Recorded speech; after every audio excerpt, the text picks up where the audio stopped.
Olá, nossos telespectadores, sejam muito bem-vindos ao Conexão Preta com Letícia Santos. Hoje nós temos uma entrevistada especial, a nossa querida Vera Lopes. Ela que já foi conselheira tutelar, professora, líder social, vai contar a sua trajetória, a sua história e vai discutir junto com a gente o papel da mulher negra na cidade de Montenegro. Vem com a gente que você vai gostar. Vera, tudo bem? Tudo bem, então boa tarde, né? A comunidade, a sociedade montenegrina, tô com saudades dessa cidade, né? Eu venho geralmente de 15 em 15 dias, uma vez por semana, alguma coisa assim. Eu estou aqui porque hoje atualmente eu moro no Maratá, né? Uhum. Mas é a minha cidade, é o meu berço, né? Uhum. Tudo que eu quero eu venho buscar o meu berço, que é Montenegro. Uhum. Os filhos da casa sempre filhos da casa, né? Eu tive no último dia 8 de março na Câmara dos Vereadores e eu disse, eu sou montenegrino e eu levo Montenegro por onde eu vou. E eu sei que tu também faz isso, assim, né? Que a tua história ela é toda pautada na cidade e que mesmo quando tu fez a opção de morar próximo, como a gente diz, né? Levando sempre essa tua trajetória, essa tua história. Mas eu queria saber onde surgiu, como é que começou, a Vera Lopes, ela é quem? Vera Lopes é quem? É uma mulher de 64 anos, né? Professora de séries iniciais. Primeiro eu começo dizendo, doméstica, né? Que foi tudo que eu aprendi, que veio de berço. Minha família toda era uma família de mulheres domésticas, né? Nós não tínhamos noção, fui criada eu nem pensava muito, nem sabia qualquer coisa que eu podia, né? Eu sabia que eu tinha que trabalhar. E trabalhar como? Sendo doméstica, né? Que nem a minha mãe foi, minhas tias eram, minha irmã era, então todo mundo era uma família de pessoas pretas, de mulheres pretas e domésticas. Então, eu muito ansiosa, já comecei com 10 anos, né? Sendo doméstica. E a partir daí comecei a trabalhar. Outra coisa também que era um costume de nós, de mulheres pretas, né? Negras. Eu nasci na TANAC. Então, eu sempre dou risada e comento que eu quase não vivi esse meio, com os negros, assim. Por quê? Porque se encontrava muito negros na Rui Barbosa e na Santo Antônio. Que eram os polos, berço, né? No caso, os pontos negros da cidade. Exato. Tanto o bairro Rui Barbosa, motivo pelo qual a Cidade Floresta está neste bairro, né? Porque era território negro. E a gente também sabe que Santo Antônio sempre foi um território negro. Eu, às vezes, até chego a pensar, quando eu começo a conversar com certas pessoas, que ali fosse um quilombo. Porque parece que os negros vieram e já estão tudo na Santo Antônio, né? Não vou entrar nesse mérito, mas fico eu, muitas vezes, numa conversa pensando isso. A gente vai achar algum historiador que nos conte essa história. Exatamente. Mas, então, eu fui criada na TANAC, né? Uma negra da TANAC. Nasci e me criei ali do bairro TANAC. Saí de lá com 15 anos, né? Então, a gente também casava cedo, né? Era normal. Aquela pessoa que não casasse cedo, aquela mulher que não casasse cedo, mulher negra, que não casasse cedo, tá ficando pra titia, né? E a gente acreditava nisso mesmo. E aí, realmente, eu me casei. Aos 18 anos já estava casada, logo em seguida também tinha que ter filhos, logo em seguida, não podia demorar para ter filhos, né? Porque fazia parte do pacote, fazia mulher bem-sucedida. Isso, eu acho que isso, né? Para poder dar certo no casamento. Então, com 18 anos eu já já era mãe, né? E continuava trabalhando como doméstica, né? E aí, dado um tempo, aí eu cansei de ganhar tão pouco, eu queria mais. E parei na 4ª série de estudar. Não se estudava mais. Para que estudar? Você vai trabalhar com doméstica mesmo? Não precisava. E aí eu parei na 4ª série. E quando me deu essa vontade, assim, cansei tanto de servir, né? E de não poder nem sentar numa mesa, né? Porque aquele tempo, hoje, graças a Deus, a secretária, empregada doméstica, não tem mais tanto preconceito como tinha antigamente, né? Hoje elas já sentam na mesa. Eu não podia nem sentar na mesa para almoçar, para fazer uma refeição, nada, né? Tudo era separadinho. Aí eu disse, quer saber de uma coisa? Eu também queria... Ganhava pouco para sustentar os filhos, né? Sim. Juntamente com o meu companheiro, naquela época. Mas daí eu pensei, vou voltar a estudar. Ai. A educação. E daí sabe o que eu penso? Até hoje eu procuro da onde eu tirei isso, porque ninguém me disse, olha, tu deves estudar, vai estudar que tu poderá ganhar um pouco mais. Ninguém me disse isso, eu não sei de onde eu tirei, só sei dizer que eu... Em algum momento tu entendeu que a educação faria uma diferença na tua vida, né? Mas não porque alguém incentivou, mas porque tu conseguiu fazer uma leitura, talvez, do cenário social. E porque eu também trabalhava naquela época na PAI, né, que eu posso dizer, então eu trabalhava com professoras, né? E aí a gente ficava vendo as pessoas trabalhando com crianças, né, e portadores de deficiência, e daqui a pouco eu lembro que uma pessoa me disse para mim, tu que é quase uma formada, mas quase uma formada, a experiência, né? Mas não era formada. Então, Exato. sabe, tem coisas assim. Foi quando eu retornei, né? Mas daí nessa altura já estavam os filhos, o meu filho mais velho estava com 7 anos, sim, a minha filha menor estava com 4 meses, né? E eu fui trabalhar. Foi muito difícil voltar a estudar. Porque... Então, assim, a situação é que tu tinha um menino de 7 anos, uma filha recém-nascida, e daí tu começa a trabalhar e decide estudar também, tá? Então, a gente vê uma rotina daquela mãe que além de trabalhadora é estudante. Terrível. Difícil. Não, muito difícil, não é terrível no sentido da palavra, assim, que horror, não, mas eu sempre dizia para as pessoas e continuo dizendo, tem que querer muito fazer uma mudança. E eu queria fazer essa mudança na minha vida, né? Então, comecei realmente a estudar, tudo muito difícil. Eu não tinha conhecimento de conteúdo, porque estava muito tempo parada, né? Então, tudo era mais difícil para mim. Trabalhava o dia inteiro, de noite ia para a escola. Tinha mais o preconceito do meu marido, que não queria que eu estudasse. E isso era uma coisa tão natural, né? Porque a mulher tinha mais que ficar em casa, cuidando dos seus filhos, que tem que estudar. Era uma reprodução da época, né? Exatamente. Que graças a Deus, hoje em dia não existe mais isso, né? Hoje em dia a mulher é livre, ela estuda, ela faz bem tempo. Bom, eu não me dei por vencida, né? Claro. Continuei estudando. Bom, eu consegui terminar então o ensino médio, né? Ensino médio não, ensino fundamental. Sim. E fui pro médio. Quando eu fui pro médio, Letícia, porque eu fiz então o famoso supletivo, né? Sim. Ficou muito conteúdo do lado de fora, né? Porque é tudo corrido, né? Até aquela época foi 2 anos em 1, né? E tem também a questão do cansaço físico, da dupla jornada, na mulher que trabalha fora, mas trabalha em casa, cuida de filhos. Também há essa questão, né, do estresse, do crescimento, assim. Às vezes era 1 hora da madrugada para poder dar conta, né? Eu estava porque não tinha máquina, né, de lavar. Hoje em dia a gente tem tudo. Eu estava no tanque lavando roupa, estendendo roupa, para que no outro dia já amanhecesse na cerca. Depois que eu saía da escola, da aula, né?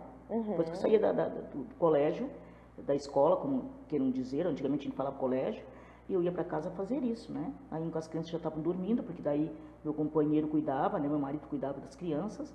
Eu chegava em casa, tinha aquela roupa, então já lavava a roupa, deixava na cerca. Era 1h30 da madrugada, muitas vezes, quando eu estava deitando, para poder... Outro dia já levantar com aquela roupa ali, porque as crianças precisavam, não adiantava, né? Então eu sempre dizia, tem que querer muito. Bom, eu venci. Aí quando eu fui para o ensino médio, eu encontrei muitas dificuldades.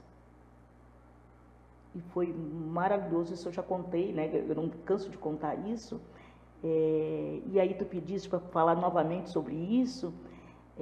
Eu conheci uma pessoa, Angela Claus, que eu fui trabalhar na Caixa Econômica Estadual, né? Era a antiga Caixa Econômica Estadual. Sim. E lá na abertura eu trabalhava na abertura de contas. Na abertura de contas eu conheci uma pessoa, Angela Claus. Na época ela era diretora do Polivalente. Tá. E ela me disse assim pra mim, e aí eu perguntei a profissão dela, né? Tipo, abrindo conta, né? Ela disse, professora. E eu suspeito assim, ai, que eu não gostaria de ser professora. Né? Sim. E ela disse, guria, sai daí que eu te pago tudo. Tu quer? E eu pensei, que bobagem. Né? Até parece que... uma pessoa, sai daí que eu te pago tudo. Eu com 2 crianças, né? Fazendo estágio. Não tinha como, né? Aí contei para as minhas colegas que estavam lá na época, dá bola para essa velha, capaz que essa mulher, você deve ser uma mulher, uma velha louca. Agora tu vê, né? E passou uma semana que a senhora voltou de novo. E daí, guria, vamos? Né?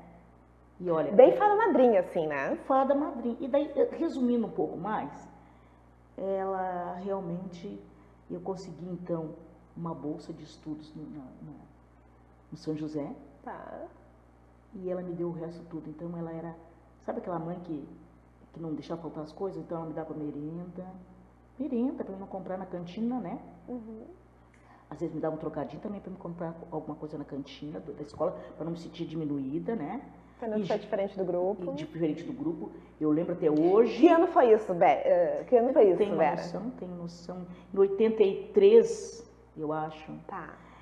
Eu lembro que 83 foi um ano bem interessante para Montenegro, né? E a gente vai contar essa história, assim, também dessa questão das políticas públicas. Parece que a cidade, ela se abre nessa discussão da inclusão da mulher negra, do povo negro e de pensar algumas práticas. E essa professora, ela fez hoje o que a gente chama de cotas, né? Ela incentivou uma mulher negra a entrar, né, na escola e faz esse suporte. E eu nunca imaginei que... Por isso que eu digo assim, dando uma interrompida, eu digo para minha nora, para minha filha, para as pessoas que eu conheço, meus amigos, a gente pode ser o que quisermos. Nós podemos ser o que quisermos. Depende de nós. É difícil. Mas nós é que decidimos se nós vamos ter coragem para continuar ou então nós vamos parar no meio do caminho e começar a nos queixarmos, né? Não é fácil, não foi nada assim, não, tanto é que o tempo passou, quando eu me acordei, o tempo tinha passado muito rápido. Então, não podemos deixar o tempo passar, né? A gente tem que aproveitar. E me diz uma coisa, Vera, assim, ser professora resolveu os seus problemas? Tu parou por aí? O que aconteceu depois? Eu adorei ser professora, realmente. Eu estava olhando até essa semana ainda umas fotos da minha formatura, né? Porque daí essa minha fada madrinha me deu tudo, assim, o vestido, o calçado, o sapato, né? Mas tem um detalhe que eu quero contar, que eu adoro sapato. Adoro. Eu sei disso. Por quê? Porque lá no São José, então, sentava assim, fazia rodinha, né? Rodinhas, assim. E daí eu escondia os meus pés por trás da cadeira para ninguém enxergar meus pés. Porque eu olhava para a roda, as meninas jovens de 18 anos, elas tinham os tênis, coisa mais linda do mundo, tênis até que vinham importado, né? O pessoal assim, meu Deus do céu, que coisa mais linda. Eu tinha que esconder, por quê? Porque eu tinha um sapato bico fino, preto, e ele era furado embaixo, que em dia de chuva eu botava o jornal, para não molhar tanto, né? Sim. Então, quando eu consegui comprar um sapato, eu não parei mais. Gente, Letícia, eu amo calçado. E o meu marido disse, mas como? Eu preciso comprar calçado. Eu tenho a impressão que isso ainda é resquícios, né? É lá daquele sapato bico fino furado, né? Mas que aí, é uma marca, né? Ficou isso, né? Ficou. E daí depois, assim... Adorei dar aula. Tu deu aula no município? Aonde que eu dei aula, eu fiz o meu estágio no meu próprio bairro, que era Germano Henke. Amei isso, né? E dei aula para as pessoas, para meus vizinhos, para as crianças do meu próprio bairro. E eu adorei isso também. E não foi fácil, foi difícil, né? E eu tive também a Lúcia Maurício, que me ajudou muito, que era diretora da escola, porque eu trabalhava... Grande Lúcia. Lúcia Maurício, né? Trabalhava, estudava, né? E a Lúcia Maurício, então, um dia, era diretora da escola da Germano, um dia ela me chamou e disse, o que está acontecendo contigo que tu não está indo bem? Eu digo assim, mas por quê? É porque eu tenho que trabalhar, eu não posso ficar sem trabalhar, não posso ficar só fazendo estágio.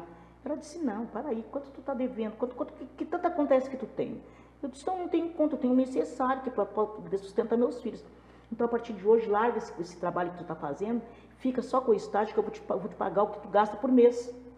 Então, está na hora de contar, né? Sim. Não se caminha sozinho, se caminha com a ajuda das pessoas e tem que se valorizar o que as pessoas fazem pela gente. E é interessante, assim, Vera, que são pessoas que a gente sabe que contribuíram muito com a cidade. Exatamente. Né? Que tinham essa percepção do apoio, da necessidade das mãos dadas. Tu está citando, assim, pessoas, professoras,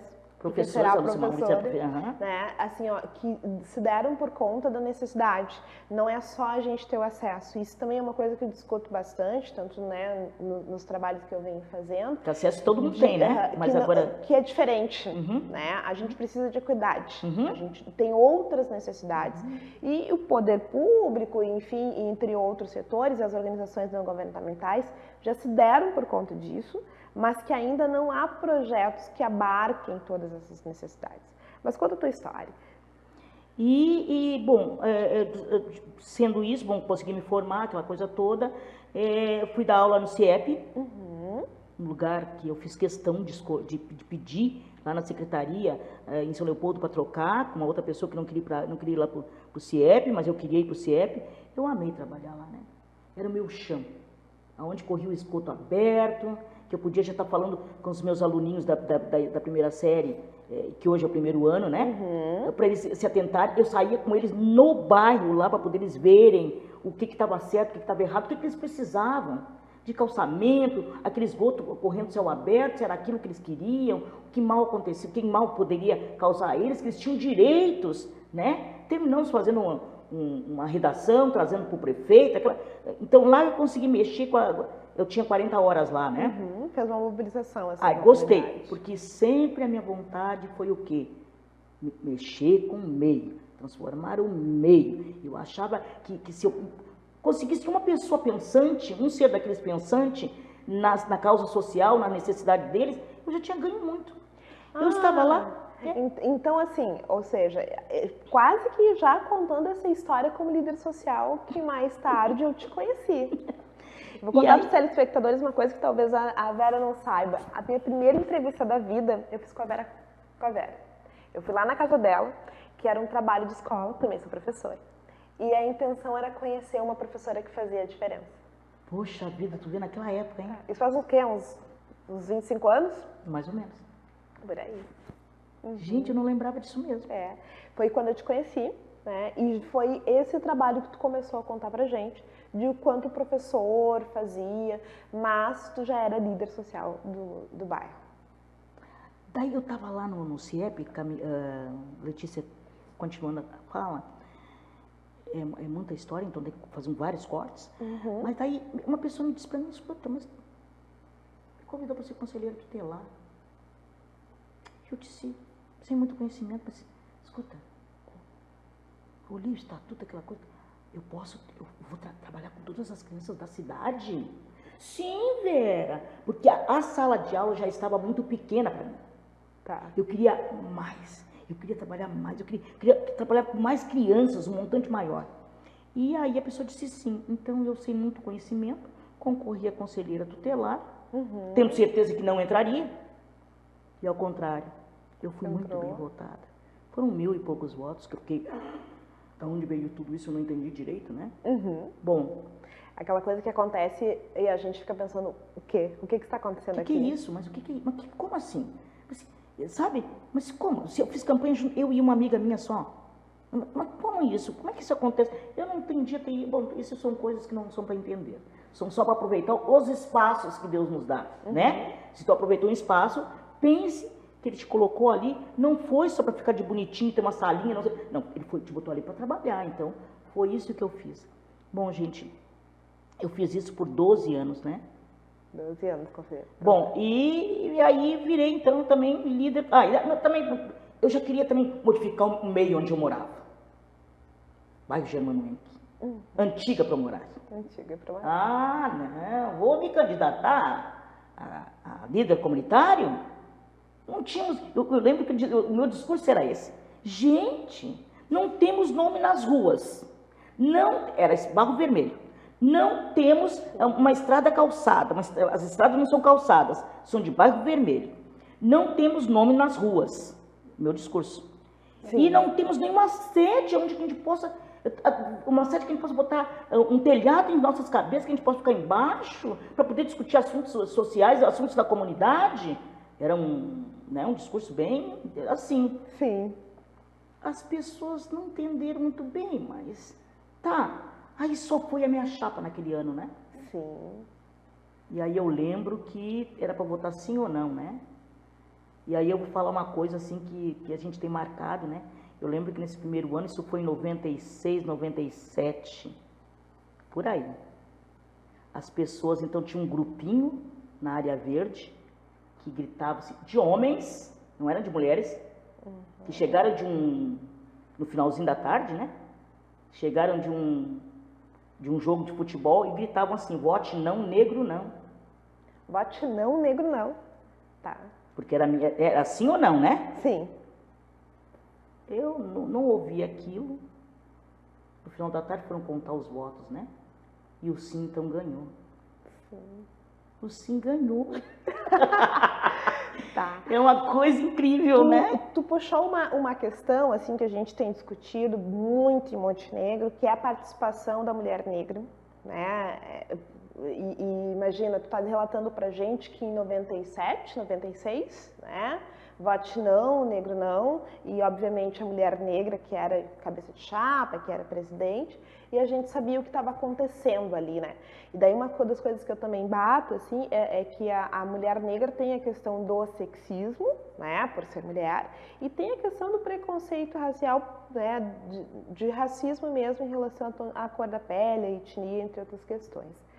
Como é que tu vê isso em Montenegro? Ainda eu quero voltar um pouquinho. Quer voltar um pouquinho? Não sei se tu me entende. Olha só o que eu estava enfrentando naquele momento. Tá. Mulher e negra. Eram dois preconceitos. O que essa mulher negra vai fazer para o nosso bairro? Que bobagem. E até então, eu fui a primeira mulher a me candidatar líder comunitário. Porque até ali tinha sido homens. Então é isso que mexeu com o brios de quem? Dos homens. Naquela época, né? Sim. Porque era um grupo de homens que tinham vindo do jogo. Não foi mulheres que saíram gritando isso, vote não, negro não. E ainda, na cédulazinha, tinha pessoas que me mandavam um recadinho, né? Não te preocupe, eu vou te ajudar. Que coisa boa, que Deus te abençoe. Então são coisas, e a partir dali eu saí visitando as casas, explicando para as pessoas qual era o meu papel como líder comunitário, né? Eu sei que nós conseguimos botar calçamento, conseguimos também fazer uma pracinha, conseguimos fazer uma sede de madeira, conseguimos botar nome das ruas, né? Que hoje todas as ruas da Germânia têm nome de capital. Então, este foi a introdução, vamos dizer assim. E no Conselho Tutelar, então, eu trabalhava, já fazia as duas coisas, né? Líder comunitário e conselheiro tutelar. Eu trabalhava com maior afinco. Cada família que eu recebia, né? Eu sempre pensava, pedir ajuda para Deus, que eu pudesse realmente fazer alguma coisa para aquelas crianças, né? Sim. E não faz muito tempo, não, que eu encontrei um moço, há pouco tempo que eu fui numa festinha, uma festa ali, aqui na Vila Industrial, e que ele chegou para mim e disse assim, Vera, a senhora lembra de mim? E eu olhei, claro que eu não reconhecia, porque hoje está um baita homem. Um homem? Diz que eu dizia, eu até vou citar o nome, diz que eu dizia assim para ele, Eduardo, eu acredito em ti, Eduardo.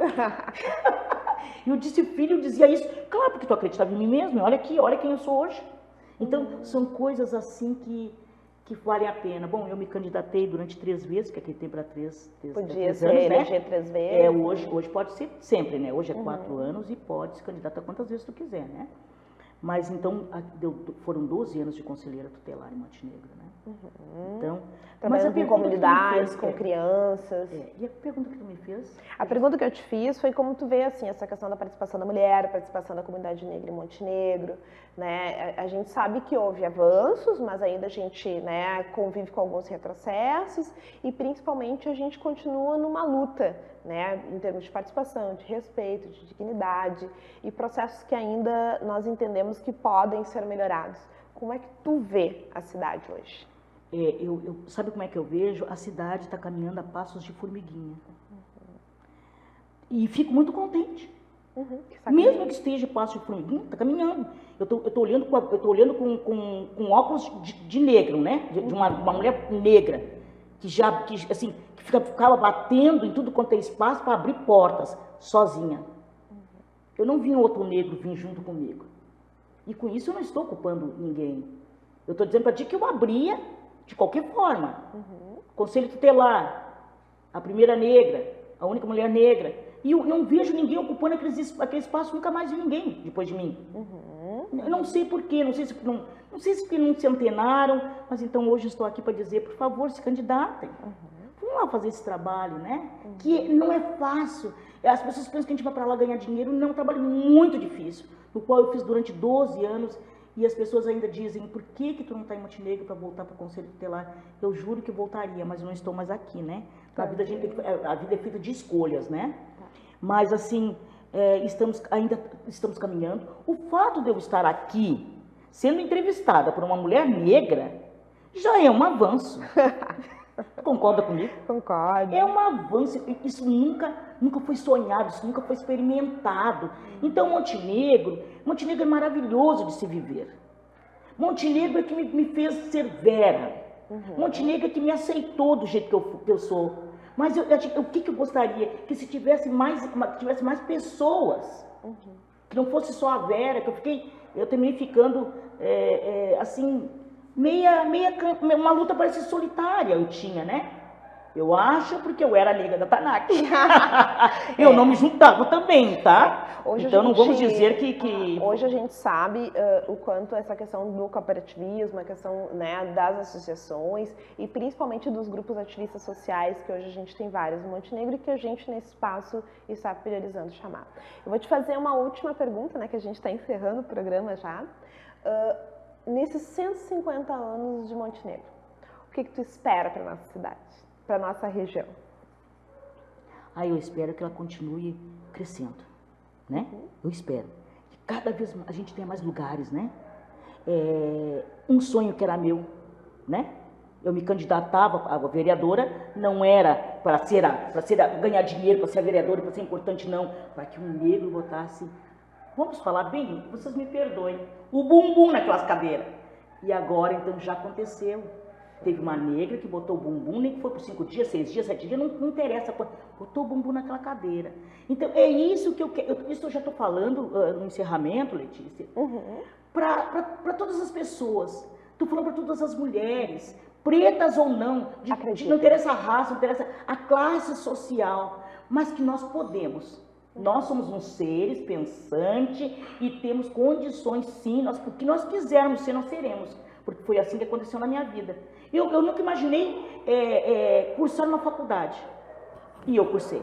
Então, eu consegui completar, porque o meu medo era que eu largasse antes, né? Sim. Mas hoje tem tanta coisa, né? Tem tanta ajuda, né? Hoje, tem o Enem. Exatamente. Hoje a gente tem discutido muito que a mulher e a mulher negra, ela pode ser o que ela quiser. O que ela quiser. Que o mundo é nosso.